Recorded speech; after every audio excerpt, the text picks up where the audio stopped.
Abhishek, we are ready. Abhishek? Abhishek, I'm audible? You're audible, Rahul. Thank you. We are ready to start program. So a very good morning to one and all present here. First of all, I request all the non-speakers to keep their mic on mute. Let the speakers complete a session, and then we will have a separate question and answer round. I, Abhishek Sharma, on behalf of Chaudhary Charan Singh National Institute of Agriculture Marketing, welcomes you all to the Kisan Mitra webinar series on agriculture technology marketing, organized by CCS National Institute of Agriculture Marketing in partnership with Office of the Principal Scientific Advisor, Government of India. CCS National Institute of Agriculture Marketing, Jaipur, is an autonomous organization established under Ministry of Agriculture and Farmers Welfare, Government of India, to cater various agriculture aspects such as training, research, consultancy, education in agriculture marketing. CCS National Institute of Agriculture Marketing is also recognized as a center of excellence in Southeast Asia. Kisan Mitra Friends of Farmers is an initiative by Principal Scientific Advisor Office in partnership with Chaudhary Charan Singh National Institute of Agriculture Marketing, Jaipur.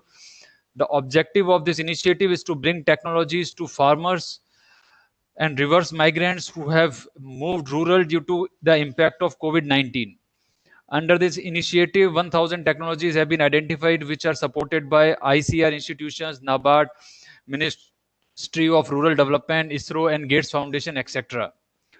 On the supply side of the technology, there are innovators, entrepreneurs, researchers in academic and research institutions talking about their technology, and webinar participants being on the demand side who are typically agribusiness enthusiasts, government functionaries, agribusiness companies, and other agribusiness stakeholders who are keen in agribusiness technologies. So moving further, I would like to introduce our today's speaker, Mr. Kishan, who is presently working as a founder and CEO in consultancy. So about Mr. Kishan, he has been in the industry since 1995. The last 14 years, he had hands-on leadership in driving innovations, leading to technology development and differentiated product and processes through faster new product development in larger corporations. With over 20 years of corporate leadership across multiple business verticals in Tata and GE to his credit, has one granted US patent as well. Founded Proin Consultancy in 2015, there are some of the key accomplishments of Mr. Kishan. One of the 20 plus accredited CEM representatives of MATRIZ, the International TRIZ Association, across the world to certify on TRIZ levels. Delivered over 100 plus patents, inventions, disclosures, and millions of USD potential product cost reduction savings to clients through his workshops and mentoring sessions since 2015. Delivered multiple patent filing for a client through consulting on product innovations. Led a biggest corporate innovation change in India by transforming an organization of 1,000 plus engineers on technical innovations that translated to many hundreds of US patents with many solutions adopted in products. He has also groomed hundreds of inventors, world leaders in power generation at their Indian engineering centers, Bangalore, Hyderabad, and Mumbai. As an operational excellence coach, worked with an international low-cost airline in ASEAN and delivered 6+ millions of USD savings in airline operations using Learning Six Sigma. Only Indian to have given TRIZ keynote talks across Asia. Being the founder chairman of Association for TRIZ and Technical Innovation in non-profit organization, he organized India's annual TRIZ conference, Bharat TRIZ Utsav, since 2016 with sponsorships from Tata Sons Limited, General Electric, and MATRIZ. Successfully completed 4 editions on a mission to groom 5,000 innovators by 2025. He has also taught across 9 countries spanning from Chile to Philippines. MATRIZ president appointed him as a director of TRIZ deployment of MATRIZ in India, October 19. So now I would like to invite our today's speaker, Mr. Kishan, to take a session on structured innovations, innovate fast in India. Over to you, Mr. Kishan. Thank you, Abhishek. Good morning, all. Am I audible, Abhishek? Yes, sir, you are audible. Thank you. Wonderful. Well, thank you. So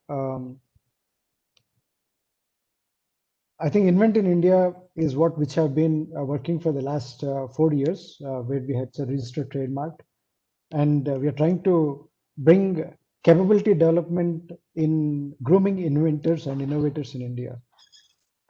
So this is the agenda what I have. I have a few case study to present. I talk about the opportunities to innovate fast, talk about innovation myths, which primarily stop us getting there, talk about strategies, the language, and I would also take a Q&A at the end of it.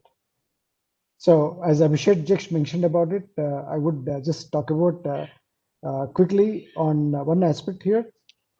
I've been part of the CIA National Committee for Technology, that's Innovation and R&D from 2018 onwards. I'm a management committee member of SAE India Bangalore section. What we do is we talk about impart learning, we mentor people, we coach organization leadership in deploying innovation culture, and very importantly, we consult.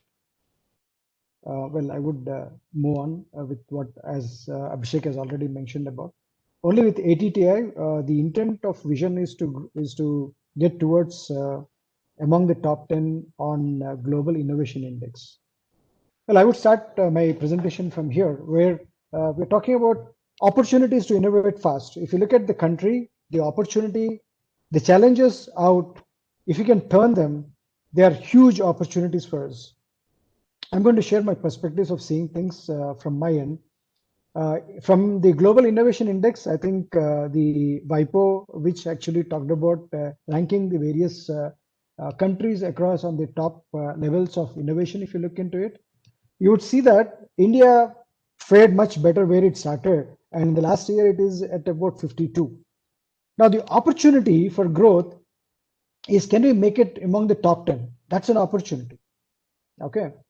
I looked into the databases of patent databases, and I looked into an interesting analogy of seeing things. If I were to take the number of patents and if I normalize with the million of people across, interestingly, you see, I put 3 countries. One is India, obviously, that's what is of interest for us. But there are 2 references that we can look in. One is US. If you look in from 2009 onwards, still about a decade, consistently, they have been on a higher end of evolution on the intellectual property generation.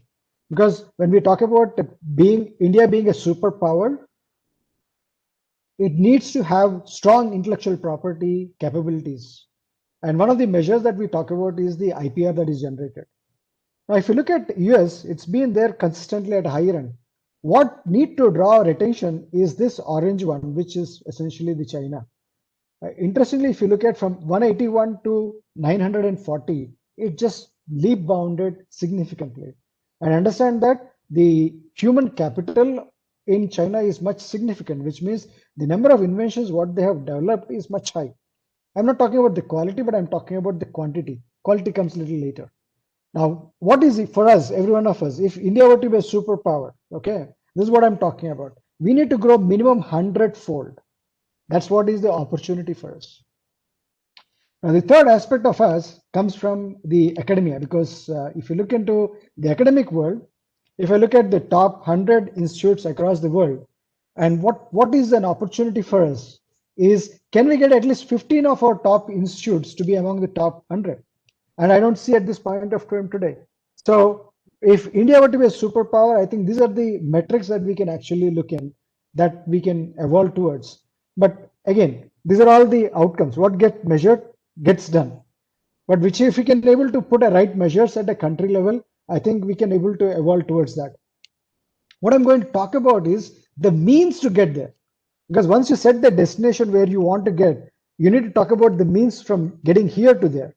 What I'm going to talk about is that methodology, which is so proven over 7 decades, and which we adapted. And I would talk about I would share about more about it as we move on.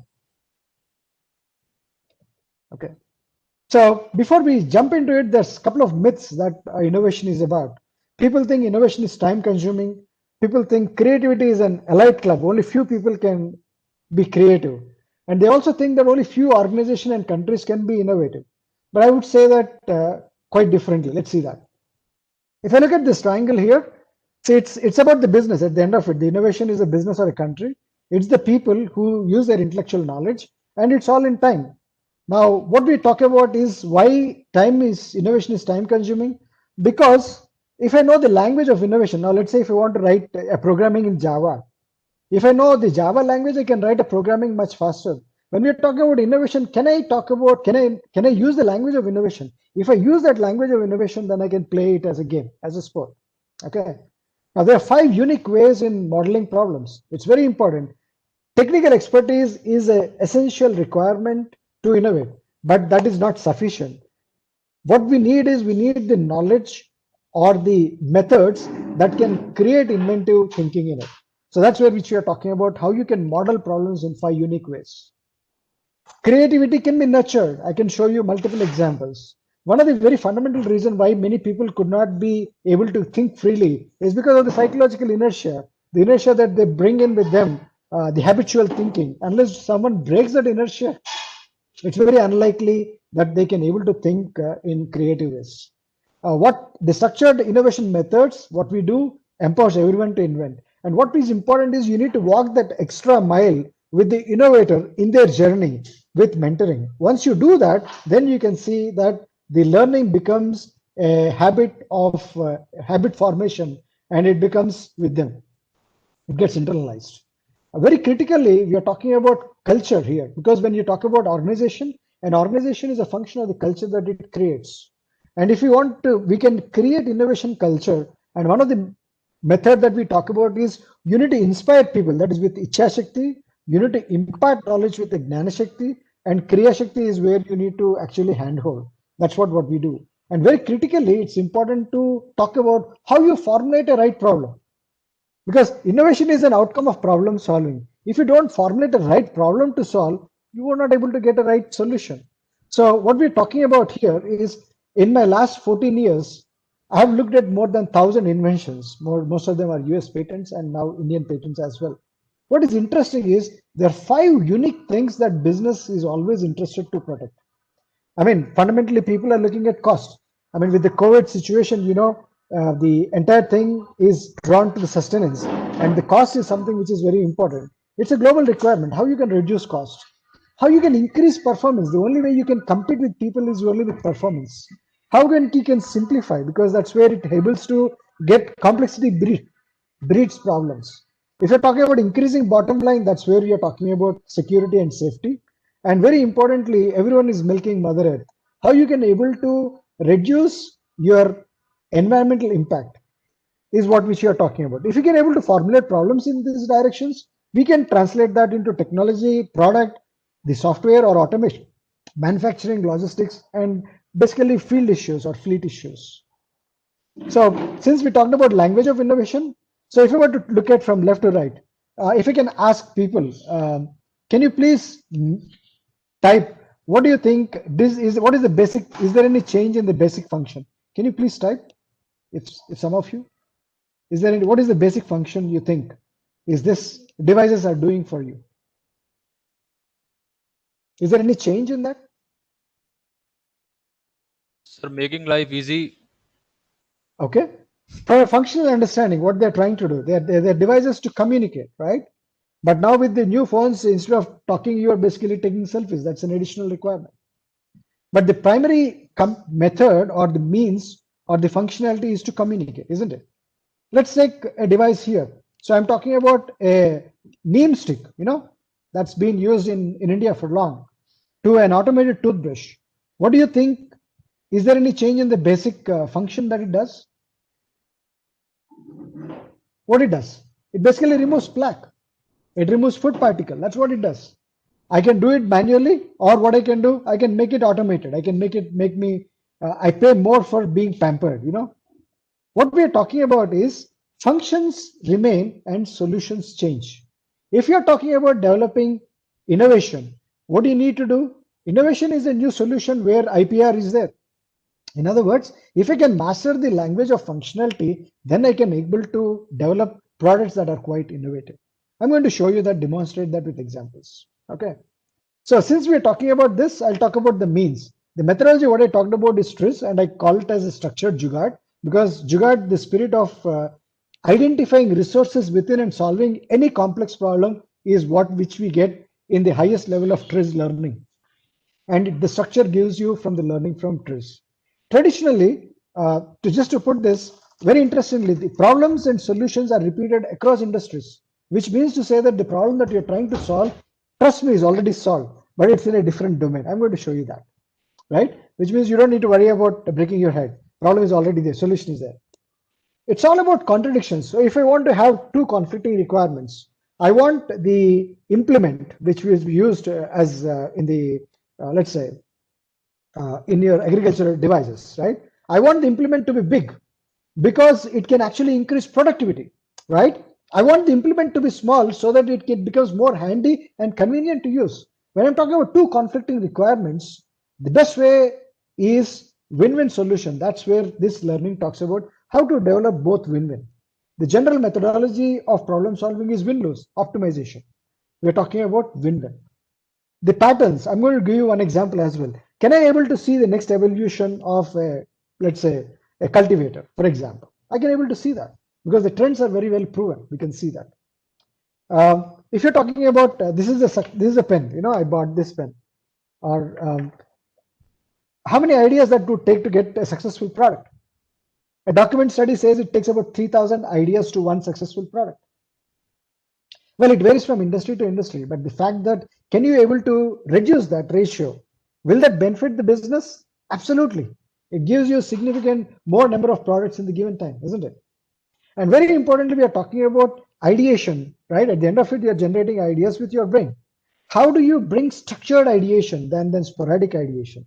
That's the entire intent. So this learning talks about it. Traditionally, people say that I know this methodology, but this methodology has evolved quite significantly where we are today from where it is.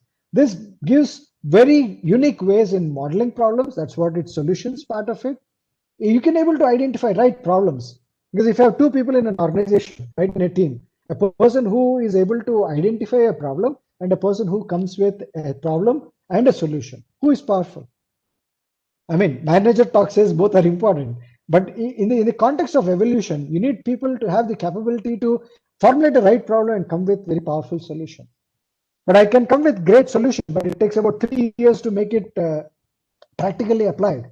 Would business wait for it? Probably your business can wait for it, but the industry can't wait. So you need solutions that are practically applied.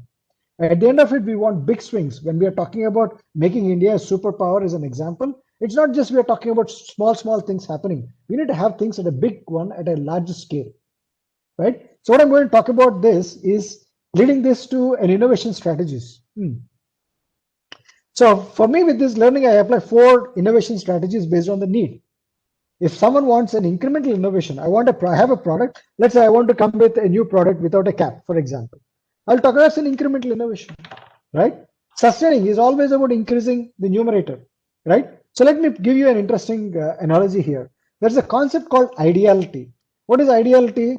I sit at my home and I get my salary is paid. It has become a part of it. COVID has brought it to some part of it, but I don't do anything. I don't do anything, but I still get paid. What ideality is? What ideality is? You get everything that you want without any penalty. So if I can ask you, what penalties people pay? Can I see some messages here? What penalties people pay in the context of product or in the process part of it?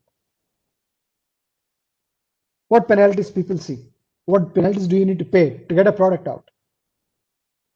You need money, right? It has a cost to it, and it has an element of harm associated with it. So if you want to talk about this entire interesting context of innovation, is basically brought into 2 things. One is numerator. I said the language of innovation is functionality. So I look into the functionality on the top and I look into the cost in the bottom. So if I'm talking about strategies, I'll talk about strategies. I'll say that I'll apply them now. So I can show you that in a quick time. So the first level of, if you're talking about incremental innovation, what I do, I said the language of innovation is functionality. So what I would do, I actually redistribute functionalities.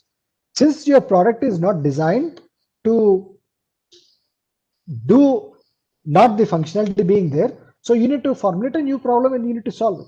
So what I would do, if I'm talking about incremental innovation, what I would do, I reduce my denominator. That's why I would take things from the system and I throw it out. And once I throw it out, I formulate new problems. As engineers, as scientists, what you have been told is if something is not right, you are there to tell how to make it work. What I'm saying that if something is not right, just throw it out and formulate a problem and solve it. Then the element of sustaining. So this is, you go inward, incremental innovation. You take your product and you go inward into that. Sustaining, what I do, let's say, why would someone pay 1 lakh rupees for this phone? Because it's adding new features. The more you add to the features, what the more features that we are adding, the more functionality we are adding. That's why your people are willing to pay for more benefits. An example would be how you can develop hybrids of things. I mean, traditionally, you look at it. I used to take this camera. I used to have a digital SLR and I used to have a phone. But now people don't use digital SLR anymore. Now you have it everything here. So the ability to bring the functionality added to the existing system is where you're increasing the benefits and you can actually charge a premium, right? Radical innovation, very important. Now, if my performance of the system is very low, I'm not able to cut the soil effectively, which means my performance of the blades are very low, right? Then what I would do? I need to go out to the domains where it is very well proven and I try to adapt technology and actually formulate totally a new problem. Because the boundary conditions are quite different, what we are talking about is you need to formulate new problems. And new problems, once you formulate, you can actually talk about how you can develop very powerful solutions.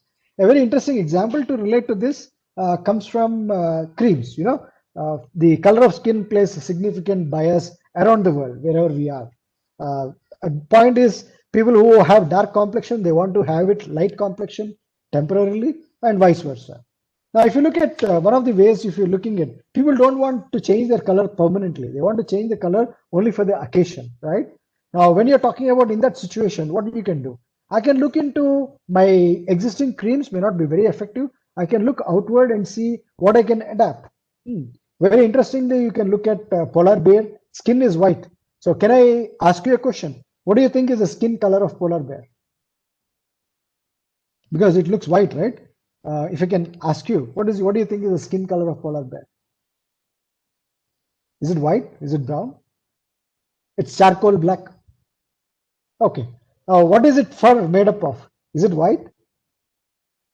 No, it's optic fiber. When an optic fiber is there on the dark substrate, it looks white.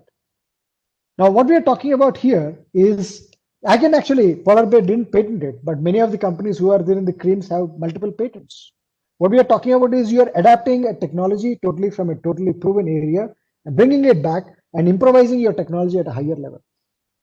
And very importantly, when we are talking about technology development, that's which we are talking about how you can develop disruptive solutions. I'm going to show you in this example in the case study where you can look into scientific effects or the main parameters of value, which I'm going to talk about. So what I do is, based on the context of the problem, based on the need, you can actually develop innovation strategies, provided you actually understand the language of innovation. So my starting point is that, right? So this is a case study which I'm trying to share here. Obviously, all the confidential element is not there, just to give you the context of understanding of the problem part. So the problem requirement is, it's a gas meter. It's a diaphragm-based gas meter, which has been there for a long time in the country. And now they're looking at a new product which can reduce at a significant cost reduction. And very importantly, if there can be a potential IPR, right? So as I said, the language of innovation is basically functionality. So let's say, what is this gas meter? It's basically used to measure gas and flow the gas properly without any leakages. So what is that? If you look at this entire system, I take the system, I try to understand what it does in a functional understanding. So what it does, the gas moves flag, the flag holds the inner diaphragm plate, which holds the diaphragm, whereas the end cover holds the outer diaphragm plate, which holds the diaphragm. And the diaphragm moves, the gas moves the diaphragm. The gasket essentially stops the gas insufficiently. That's where there's a leakage. Now what I do, I go one step, I take the entire system of interest and I look into the functionality of it. So if you look into this one here, what is that? The gas essentially, the gas moves the slide cover, okay, which moves the cam slider, which holds the cam and rotates the cam, and the cam rotates the cam pillar, which rotates the crank, and the crank rotates the gears, and which rotates the meter. At the end of it, I want to make sure that I measure the gas to the accuracy possible, which can't be tampered. In other words, the entire system is designed to flow gas and measure gas. That's what we are talking about. Now, when I take this understanding of the functionality, what it shows me, it looks like I see there are multiple repetition of functionality, which tells that the product is not well designed, because I see a lot of redundancy here. And I see there's a great opportunity to innovate. Because for me, if I'm talking about innovation, my first step is to understand what is my functionality of the system. I take all the components and that which interfaces with, and then I try to understand what it is. Now, once you understand what it is, you go to the next step of understanding how you move towards which direction you evolve to. It's very important, isn't it? There's a very important parameter called main parameter of value, that which defines the purchasing decision of your customers. Okay, now let's say, as I said, the language of innovation is basically driven from the ideality, which is nothing but the ratio of the numerator and the denominator, that is nothing but the functionality and the cost. As you look into it, this is called as an S-curve analysis. And the interesting part is the ratio of the cost, the functionality and the cost keeps changing at different stage of evolution. You can relate that with a human, because a baby is born, baby is nurtured, baby is mature, and now baby declines. I mean, no more baby, it's an adult, right? Old age. Now, what you're looking here is you talk about additional adoption, rapid growth, we're talking about stabilization, and then decline. That's death. So what we need to do is the same thing. Every OEM of original equipment manufacturer or original process manufacturer, you look at both of them, they need to understand where they are today, where their product is today, and where their process is there today. And then accordingly, the strategies of innovation keeps changing. So if I'm talking about this product, at this point of time, it looks to be, for us, it's a third stage, because the system has reached development limits and it is being there around multiple places, right? There are a lot of contradictory requirements that are there, which means that it needs in the stage 3, which we are talking about at the stabilization phase. So there are recommendations. It says that what you can do, you can reduce cost in a long term. What we are talking about is you can change the functional principle, which I'm going to talk about it. You can do trimming. Trimming is basically elimination. So what we do, I said that once I define what my system is on the product from a functionality, I define where I want to get to, the strategy is part of it. And now I'm coming back and applying it. So what we are talking about the reduction in cost and potential novelty, isn't it?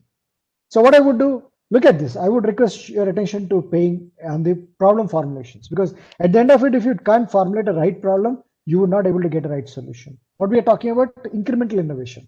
In the incremental innovation, I told that you can actually remove the denominator, isn't it? So what I do, so the system is essentially there, the cam, what you see here, if I can make sure the cam rotate by itself, then what I can do, I can eliminate a couple of components which are doing that functionality, because all the systems are there just to rotate the cam. If I can eliminate them and make sure that cam rotate by itself, then there's a benefit, but there's a penalty. The penalty is the measurement accuracy of the gas is something which worsens, right? There's one way of problem formulation. The second way of problem formulation is deep trimming, which means I do removal to the core, to tear bread to the core. Okay. So what I would do, if I would to say that if the crank rotates by itself, which means instead of the cam, if the crank rotates by itself, there are multiple components that are there which are essentially enabling that. I can actually eliminate them. And why I'm trying to eliminate them? Because the context of the problem says that we want to reduce cost. And we want to looking at what the primary function of the device is. And now I formulate a penalty. There's a penalty. So the traditional problem solving is something like this. This problem formulation is something like this. There's a kid who goes up for a kid to go up, isn't it? That's what you see in the seesaw game.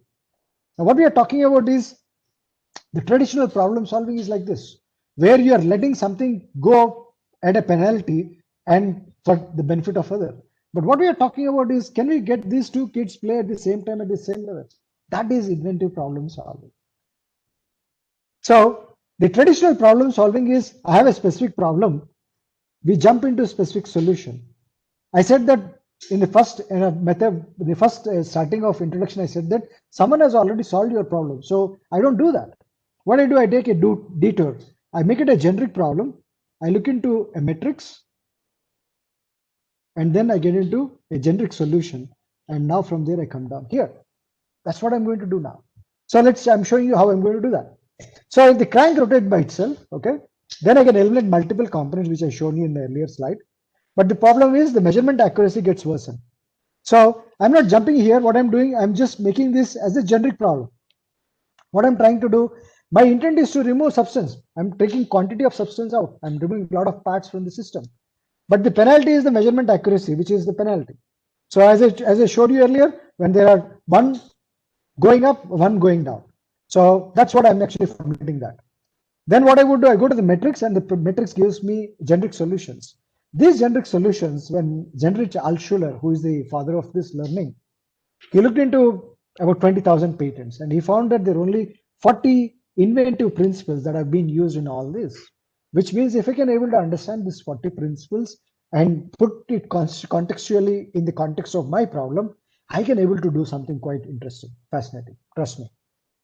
So these are the principles that are telling me. So what it says that for this conflicting requirements in totally a different domain, these are the principles which have been used and proved. So now what it tells me, it guides me that, okay, why don't I try these principles and see if I can able to get the direction of ideation. Now I'm doing structured ideation, right? Now what I can do, I can look into this. So the intent is not to explain you everything, because we can't do that, but intent is to give you awareness of how this problem solving is so unique and powerful. So what it says, mechanical substitution. What does it mean? It means that if I have mechanical parts in my system, it says that replace the mechanical parts with fields. What are the fields? I can replace a mechanical field with an acoustic field, with a thermal field, with a chemical field, with electrical field, with a magnetic field. I can change that.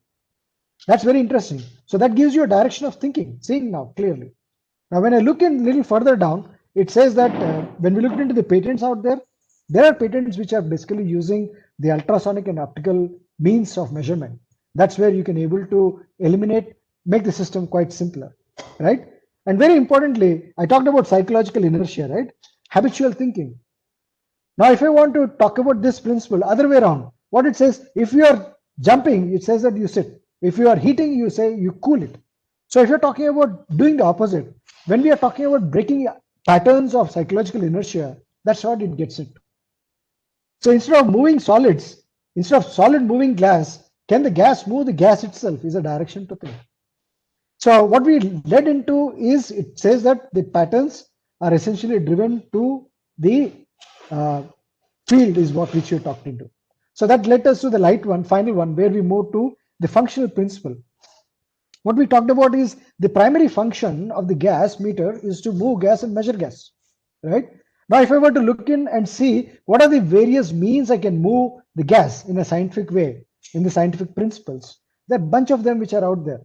So we actually used one of this scientific principle, and we developed totally a new evolution of the product where we could able to bring the product out. We are basically working with the client, and analytics have been done.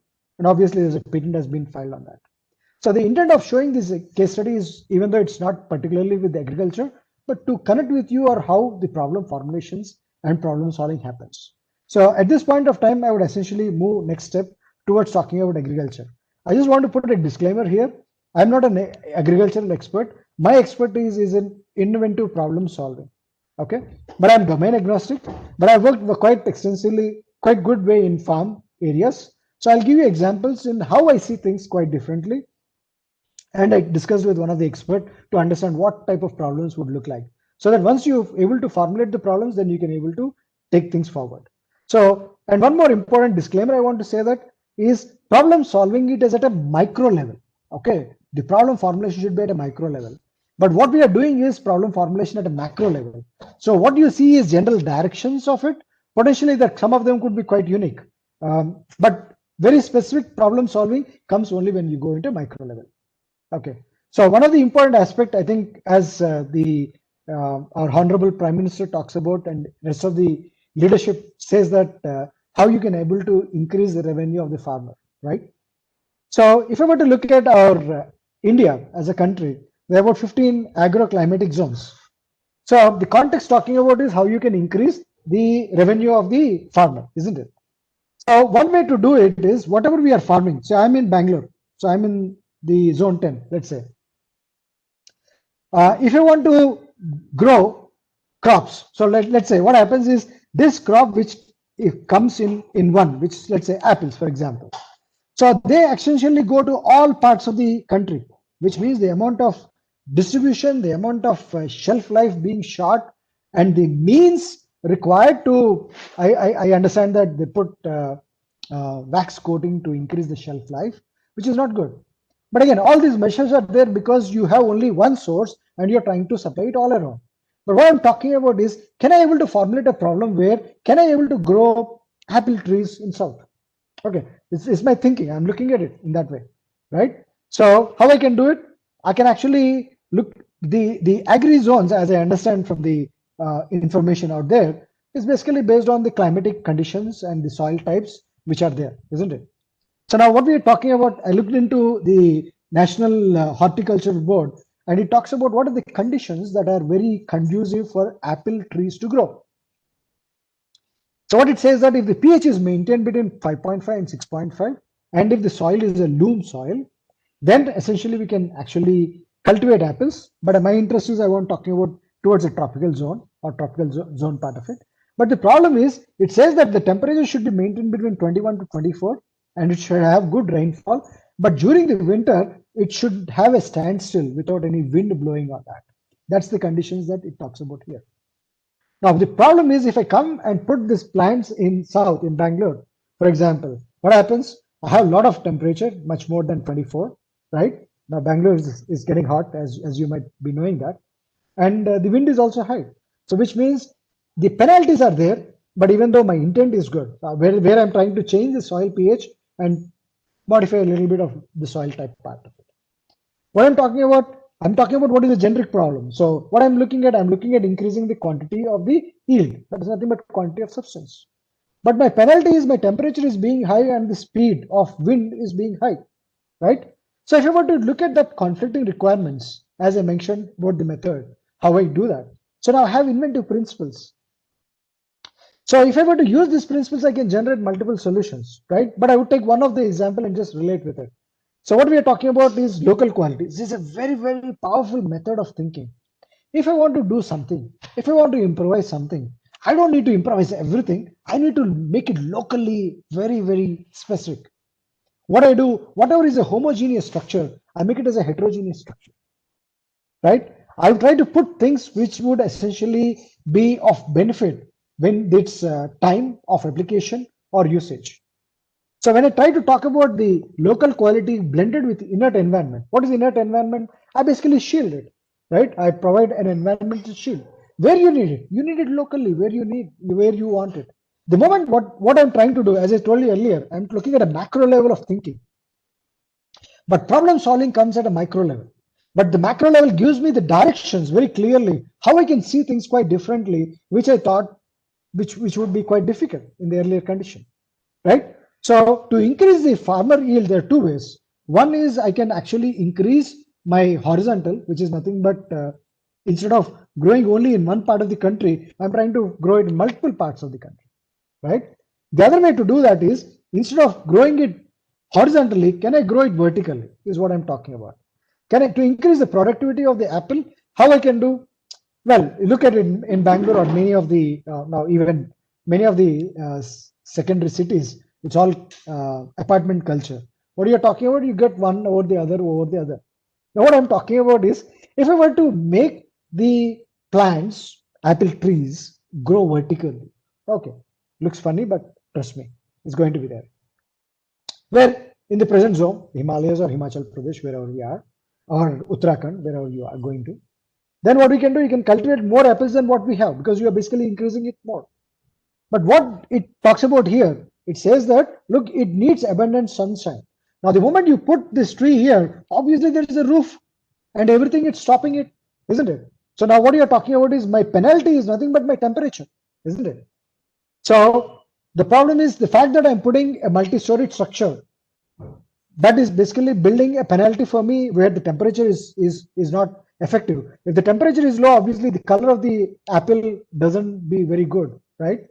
That's what is the talks about. Now again, I get a set of principles. So let me give you a very interesting aspect to it. So there's an element called prior action, a very, very powerful principle. What it says, if you want to increase your performance, do an action in advance. Okay, now what we are talking about, I am saying that, look, if I were to build a structure of a vertical structure where I'm trying to put the apple trees one over the other. The point is the temperature is what which you are talking about is a penalty. Now what I'm talking about is what prior action I can do. Okay. And then I can look into a prior action, an action that I can take in advance. So you see a concentrated solar power, right? Solar power. What do? You basically put multiple mirrors, you reflect them, right? I know this is a tower which I'm talking about. This is where I'm trying to do. What I can do, I can actually reflect them across and then try to put them to a new use. Understand that. This could be quite powerful in thinking, and I'm sure I've not seen that earlier, but definitely there will be potential IPR which would be there here. Those who are interested to see that. Okay, what I'm talking about here is I can able to look at what I can do as an actions. What is guiding me? The principles are guiding me thinking. How I'm doing it? I'm formulating problems, inventive problems. Well, what is the other way to increase the farmer revenue? Well, if I can able to make it pesticide free, well, what we are doing is you're basically value addition to the produce. What I can do, if I can demonstrate, because major rejections that come from outside the exports, which goes to from India outside, be it mangoes or be it grapes or any one of those, why would that rejection happen is because they could able to find traces of pesticides. Now, what we are talking about is how you can reduce that. That can actually increase the value of the produce, and then obviously you can increase your export, or you can actually meant for high-end consumption customers. So I'm giving an example of as I see it here. Okay, so I mean in parts of Bangalore, what you're talking about is, see, yeah, if I take cauliflower as an example, a vegetable, right? What we are talking about, people who someone would buy it when it is looking white, big, and then without any pests in it, right? So one of the practice that I've seen is people actually, some of them, not all, don't take that I'm generalizing it here. I'm talking about even a person, even a small percentage does it. It can, even a small trace of pesticide makes the entire quantity being rejected. The same way, even if small people does it, it can be practiced in a larger scale. So what you're talking about is if people dip cauliflowers in pesticides, so essentially your pests are removed and people see it's very good. But the problem is there's a toxic reminiscence which are there, which is very dangerous, isn't it? So again, I'm trying to formulate it as a problem. What I'm trying to do, I'm trying to increase productivity. I'm increasing shape, the bigger shape and views of it. But again, the problem is the object generated harmful factors. The fact that you are putting it into the pesticide, the traces of pesticides are pretty much there. Now what I would do, I look into the principles. The principles guide the path. Okay, what it gives, I'll give examples here. So now one of the example it says is blessing in disguise. If something is a penalty which is harmful, you see how you can make it for a use where people need that. So in other words, what I'm talking about is, what our intent is to remove pests. What I'm talking about is, can I replace that pest from, can I replace that pesticide with a green or biotechnology? Yeah, that's where what you're talking about is, the intent is to remove that, but still not doing any harm to it, isn't it? I can do that. The second part of it is interesting. Change parameters, very interesting. What is a person doing in this context of the problem? People are dipping it inside a solution. Change that. What I can do, I take an example from dry ice. What I can do, can I make the pesticide in molecules of dry ice, where it basically I put an air gun, I hit it, automatically it goes to the points where selectively it is, and it hits into the pests wherever they are. I can do that. Or very importantly, I can look into inert environment and segmentation. I look into it, wherever I know the zones where the pests would reside, there only I will do that. General dipping is wrong thing. So what we are talking about is three different directions of what I see here. I thought, as I said, I worked with the farm divisions. I thought I'll give you an example of a patent reading and seeing how I can formulate a problem and how I can talk about the solutions can guide there. So this is out there in public domain. You can see the patent application, the source, everyone is there. So what I do is that in every patent, there is something called a prior background of the invention, right? I've read thousands of patents, working with people. The background is pretty well clear. If the background tells very clearly what is the problem in the art, and it says that this solution is addressing that problem in the act. Now, what I look at it, so it says that the conventional rotavators use for use agricultural vehicles such as tractors. Many operations maintain excessively high PTO speed setting. So they operate at a high PTO speed setting. Okay. So the power takeoff speed is high. Why is it high? To ensure that the effective cutting is there. That's the intent, right? But the problem is what? The problem is operating at a high engine speed typically results in overall noise, one part, and more important, damage to the cutting blades of the rotavator. So the blades of the rotavator, which are basically there used to pulverize the soil, they can essentially damage, which in other words, the life gets deteriorated. So what I do, I read a patent, I look into formulating a problem. What I'm saying is, if one increases the speed of PTO shaft, okay, then I can actually ensure that the minimum effective cutting is maintained. But the problem is the reliability of the blade could be a penalty. So what I do, I have a specific problem, as I showed, a specific problem to a generic problem, two metrics to a generic solution, and then a specific solution. What I do, I look into generic solution. What it tells me dynamization. Okay, what is dynamization? A very powerful a trend by itself. What it says that is, if there's one object which is a monolithic, it says that you make it move relative to each other, which means I make it two. A trend of dynamization is what? I have one part. I'll give an example to relate to that in the contemporary terms. In the classical things, you have one mobile phone, and then you got the Motorola, which was a flip one, and then you have a Nokia N series where you can slide it one side, you can slide it another way, and then you got into the evolution part. Or if you're talking about in the mobile phone, I have A, B, C, D, ABC1. That's nothing but your keypad. And then you got the BlackBerry where everyone's screen is there. And now it is being delegated onto the liquid screen crystal. That's nothing but your disk. That's your screen. It's a liquid crystal. And then finally, what I do, I project it on the surface and I can actually type that. What are we talking about? We're talking about dynamization as a trend. What it says that if there is one rotavator, it says that you make it two rotavators. You make it multiple hinges or multiple of them. You increase the number of them. That's what it talks about. And essentially what this patent talks about, it says that why is a need for one shaft to be not effective and have two shafts as an effective means, right? So, and that's what which you're talking about. And essentially, as I talked about, there are multiple things which are there, which gives you directions. And I can actually look into one particular patent and talk about the evolution of the patent and tell how the product can evolve much further. We can do that, right? Well, so look at this. This is the claim. So it says that this is independent claim. Obviously, independent claim is what they're claiming for. And then, which is at least 1 second rotary shaft is there. That's the primary invention which this patent talks about. What I'm trying to get to or lead to or leave with you is talk about any problems. I solve problems in domains which are quite different. I'm not a master in all the subjects, but I'm mastery in the problem solving. Inventive problem solving. I call it structured jugaad, where you can able to solve conflicting requirements. I'll share this one last slide to put that in the context, and then in another 5 minutes I'll take questions. So talking about how can we increase productivity, right? So now let's say I'm talking about the holistic nature of the entire industry now. Earlier I talked about the examples relating to the farmer. Now I'm talking about the industry. Now let's say if I'm talking about a product, can I able to make the product be more sustainable innovation, right? So what is sustainable innovation? I said that I would actually increase the value of the numerator. Is that what I mentioned? Isn't it? Now what I would do, I take any product, I took into this. There are 4 fundamental aspects of that. So there's an operating agent, there's a transmission, there's an energy source, and the control system. Giving an example, let's take, for example, if I were to talk about a marker, for example, right?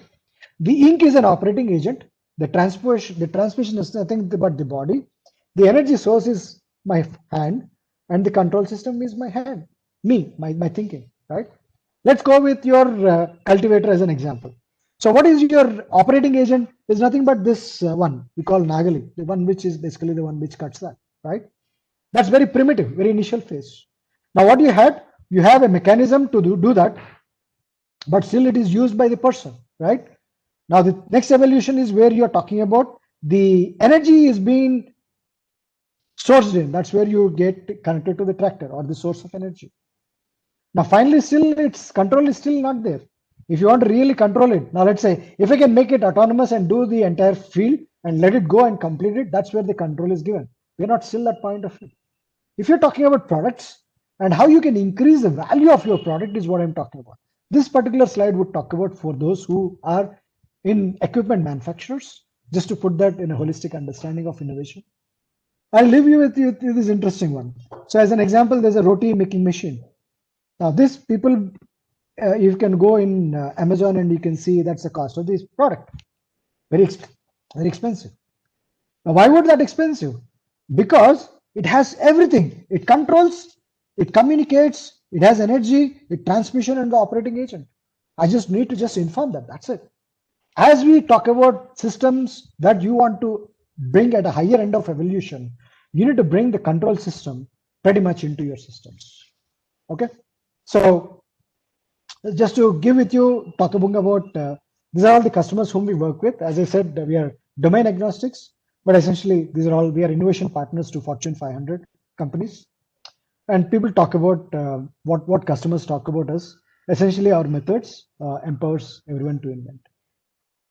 But I think that's what I have to share. I would be very happy to take some questions. Abhishek? Thank you, Kishan. Now I would like all the participants to unmute their mic and raise their questions one by one, or you can also write the questions in the chat box. So the first question is like how innovation can be promoted from a grassroots level. Okay, very important. Thank you. As I said, the language, if you can start understanding the language of innovation, that is the fundamental basis. Because if I know the language of innovation is functionality, let me put this one. I'm sure how many of you like sports? You can raise hands or say that. Yes. I'm sure many of you like sports, right? Thank you. Now, if you want to win a sport, what is required? You need to master the rules of the game, isn't it? And one of the mastery of rules of the game is understanding the language of innovation and the methods can give us. So there are two things to answer that question, Abhishek. One is the method. The second one is the mindset. So now let's say if this is a saying that, right? You take a horse to the water and you can't make it drink. It's the mindset that people think. People should think that they want to invent, they want to be an innovator. Unless that itcha is not sparked in a person, trust me, nothing is going to happen. Now that's where we need to have that ignition. And very fortunately for the country now, the external demands are so many and the internal demands are so many that the itcha is being spurred to the highest level. And the government under the leadership is of our Honorable Prime Minister is doing all right things. Now, when everything is right, it's our basic interest of the person to really evolve from an engineer to an inventor, from a scientist to an inventor. Hope did it answer that question? Yes, sir. Sir, one more very specific question. Like, I want you to to give some kind of more information. Like, what are the steps to be taken by a farmer to formulate a problem and solution? Like what you have already explained it in your slides as well. But just let me give some more clarity on that. So you're talking about specifically for a farmer? Yes, sir. Okay. Now, one of the very specific aspect of increasing revenue comes from the method of innovation strategy of sustenance. Sustenance, as I said, is all about improving the numerator, right? I said improving the value, right? When you're talking about increasing the value, then what we can look in. So wherever zone they are, the agro zones they are, we have 15 agro zones, right? Wherever we are, right? I would strongly encourage people to try new things which are not defined for their agro zone. This is one way to do it. The other way to do it is you can actually increase the productivity of what they have in the present one. That productivity comes from understanding of how the methods that they use. And that should be looked at improvising. Probably if I can make a suggestion, I'm not sure how much farmer can able to do by themselves. I'm sure there are a lot of smart farmers around the country. But we have agricultural institutes. Now we should look at how the agricultural institutes become the core cornerstones where they can actually work with the farmers. That's a suggestion. That can be a direction in making it an evolution across the length and breadth of the country. Did I answer your question, Abhishek? Thank you, sir. Thank you, sir. Like, I will get back to you with your solution. I will just give our suggestion as well at the end. So, sir, again, one more question. Like, what are the as you have already traveled a lot, and I think you have already been a mentor for the organizations which are outside India and as well as in India as well, very renowned organizations. So, what kind of future innovations you are looking for in agriculture sector in the next decade? Like, what kind of innovations which are Thank not you. there in India? Thank you. Excellent Thank you. question. I think I addressed that question partially even before asked. Yes, sir. System completeness. When you look into it, let's say if I'm talking about increasing productivity, for example, let's say the manual methods of plucking an apple from the tree is time consuming, right? Now, Yes, when sir. you're talking about bringing devices or harvesting, I mean, there are multiple devices that are there. But if you look into it, the product, the transmission, the energy source, and the control. You take any product. What is our interest for us in the country is you can look into those particular devices of OEMs, who they are, or startups, or MSMEs, whoever they are, or even the academic institutions. Because if you look at academic institutions in the West, they get huge royalty for the IP that they generated. And our charter is to talk about, that's why I talked about invent in India. You invent now, not just by the organizations, by even the academia, but not as a paper patent. It should be a patent which people, I take the advertisement of Onida, very old one. Owner's pride, neighbor's envy. I think that's the amount of intellectual property that needs to be brought in. The IP that we generate should be envied by others. That's why they come to you for licensing. Unless we get in developing that intellectual property of that, it's still we would be at a receiving end.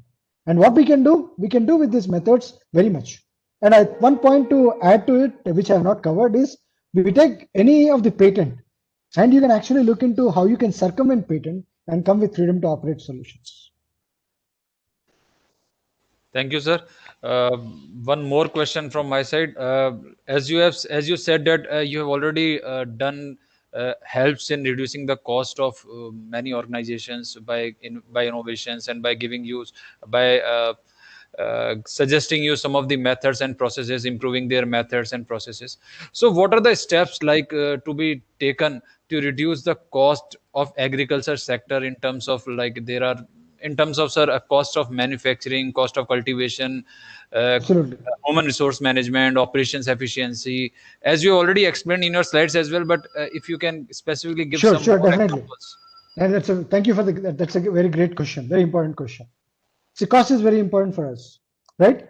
If you look at my context, I mentioned that the numerator and denominator, the functionality and cost. When we are talking about cost comes from removal. Okay, so now you take the systems and see how you can simplify systems. So if I can take one component, the amount of manufacturing cost also is eliminated, isn't it? So there are two directions to it, Abhishek. I myself, I'm a certified master black belt, and I led operational excellence across our corporations. There are two aspects of problem solving to this on the cost. One element comes from the cost from the technology standpoint. Okay. One aspect comes from the operational standpoint. Okay. Two independent things. right? What we can look in from, particularly from the context from the farmer standpoint, we can look into the methods, particularly what they do. And you look into the method that consumes more time. For example, let's talk about this. If I'm a farmer and at the end of it, I want to be more productive. What I need to do, I need to look at where my maximum time is being spent on. And that is something which I would actually simplify that. That's from a farmer looking at it. From an OEM looking into it, they take the product that costs the most, blatantly remove it, formulate problems, come with novel solutions with patentable subject matter, and differentiate the product and service. I can do the same thing in process. In manufacturing, one important thing that we need to talk about is the enforceability is very critical. Many a time, a process patent can't be enforceable because you may not able to enforce it to tell them, look, this happened with this process.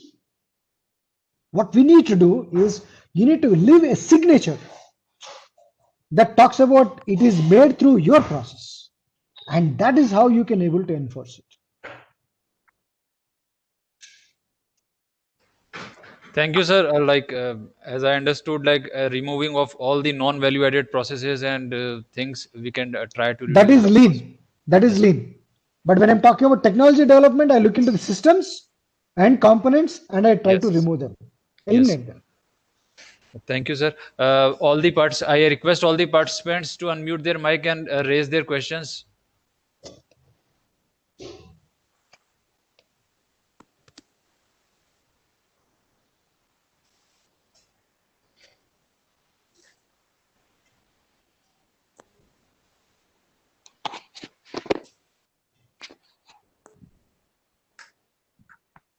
Vigneshwaran, you want to ask some questions? Please unmute your mic and raise your question. If somebody is finding problem in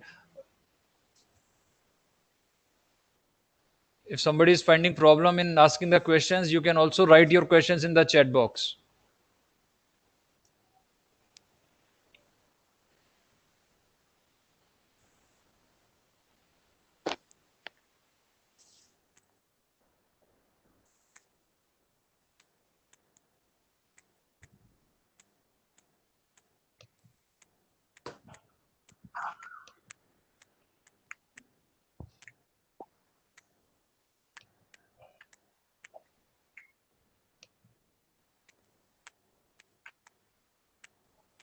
Well, I think Sir, Mr. Kishan, I will raise one more question. It's also an important question for all the participants.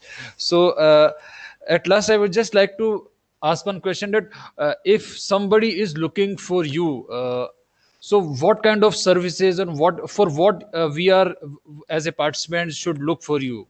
Like what kind of services and what kind of things you are providing through your platform, or like if somebody wants to join you and somebody wants to comes to you, so apart from IPR, apart from what you said is providing the mentoring of startups, so what we are looking for you, so can you just elaborate Sure. your services, sir? Yeah, I need to clarify one statement in Yes, sir. Abhishek.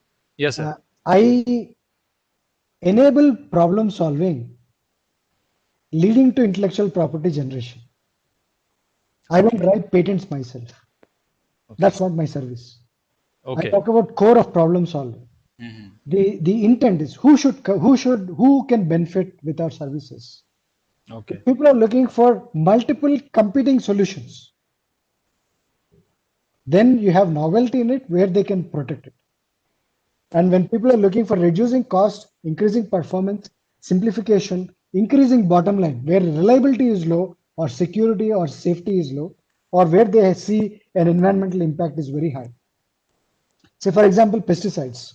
You look into the context there versus you're talking about green biotechnology solutions. Now, how you can able to accelerate innovation faster? Because I was there in a couple of colleges, very specific to academic institutions. I'll talk about two things. One of the institute, which is a private university in South, which mentioned that very big one, they had about 1,000 patents. I asked them how much they monetized it. They said that there was only one patent which was monetized, and that too they get only a fraction of money. The point there is not generating, now that the people are looking at IPR as a metric, so a lot of patents are coming in. But junk in, junk out. Don't take me wrong. I'm saying that the value is just like the Oneida example, right? It should be a strong intellectual property capability. And that's one part of it. And second part of it is, if you're looking at transforming organizations or universities. Now with the new educational policy, what we are talking about is you want to develop content that would be quite unique and relevant to the industry now. We need to talk about making innovation as a course that can be how to invent as a course and apply it. Particularly for startups, Abhishek, Yes. I think it is very important that, okay, I was giving an example, the college where I went. There was one professor who came with a biotechnology solution. And I asked him, sir, how much time did you spend to get there? He said that my 12 years of research got me here. 12 years. Yes. We can do it in 12 weeks. I'm not exaggerating. What we are telling is the subject matter expert is required. It's a precondition. But having a subject matter expert doesn't mean someone can innovate. If that is the case, every institute would have thousands of inventions, not the corporations. But you need to talk about the inventive methods that are very important, that blended with the knowledge, then only you can able to do that. Sir, one more question comes from Uttam Singh. As you have already, might be a repetitive question for you, but I want you to just go for it for just explain in 2 lines. Like how to implement technology to ground level in India at low cost for problem solving. Very good point. See, Jugaad is Indian spirit, right? The Oxford Dictionary says that solving a problem with available resources. Okay, that's what it says. Yes, sir. Now, if I were to talk about this, I said structured Jugaad, right? In the highest level of learning in this methodology, we call something called ARIZ, A-R-I-Z. It's algorithm of inventive problem solving. Abhishek, to answer your point very pointedly, is you need to look into your resources that you have, formulate inventive problems and solve. That's what is the power of this problem solving. And you can get novel solution, trust me. Great, sir. So, sir, one more, I think, question came. So, just I am sharing your number, email ID, and now it's time to close the session. Any more questions? If you have, you can questions. Otherwise, we will close the session.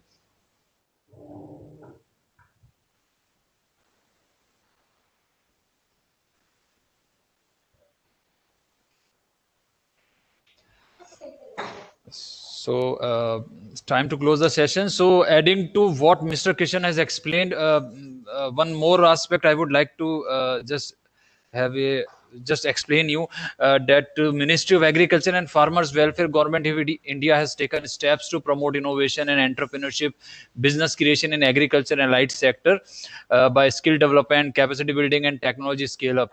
So the above scheme is implemented through RKVY, Rashtriya Krishi Vikas Yojana, remunerative approaches for agriculture and light sector rejuvenation, RKVY Raftar scheme of Department of Agriculture, Cooperation and Farmers Welfare, Ministry of Agriculture and Farmers Welfare, Government of India.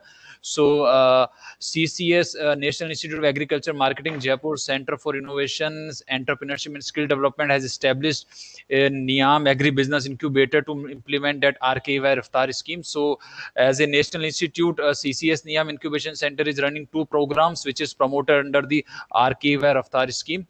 of Ministry of Agriculture and Farmer Welfare. So there are two programs. So one is idea and pre-seed stage funding for agripreneurs, and another one is stage funding for agripreneurs.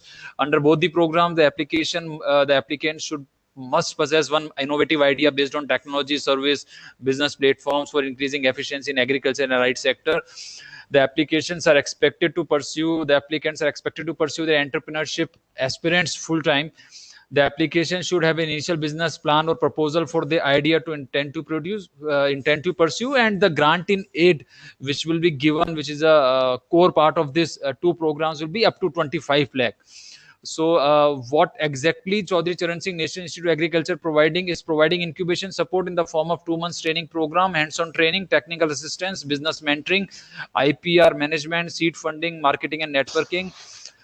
In the last year 2019-20, National Institute of Agriculture Marketing has also incubated 59 startups, and 39 startups have been funded in farm mechanization, biotechnology, bioinformatics, post-harvest processing, farm retailing, precision farming, IoT, ICT, artificial intelligence. And for more information, you can visit www.ccsniam.gov.in. So as Mr. Kishan has told me before, that those national institutes will be the cornerstones for developing an innovative idea. So as a part of that, department of Ministry of Agriculture and Farmers Welfare has produced an innovative idea of and giving this responsibility to implement these two programs to 29 universities across India. And everybody across India can apply under these two programs, innovative programs. And once again, I thank you, sir, thank you, Mr. Kishan. Your presentation has provided us with deep insights, and many thanks for sharing your invaluable experience in agriculture technology. Participants got benefited from your talk, and at last, I would like to thank everyone for sparing their valuable time with us. Our next webinar will be on Thursday, 13th of August 2020. Yeah, Thank you, Abhishek, sir. just one point. Yes, sir. Please. So I just want to thank Dr. Swapna, who has given the opportunity, Yes. and obviously with the CCS National Institute of Agriculture Marketing and the PSS office. Thank you. Thank you, everyone. You can leave the meeting now. Thank you. Thank you.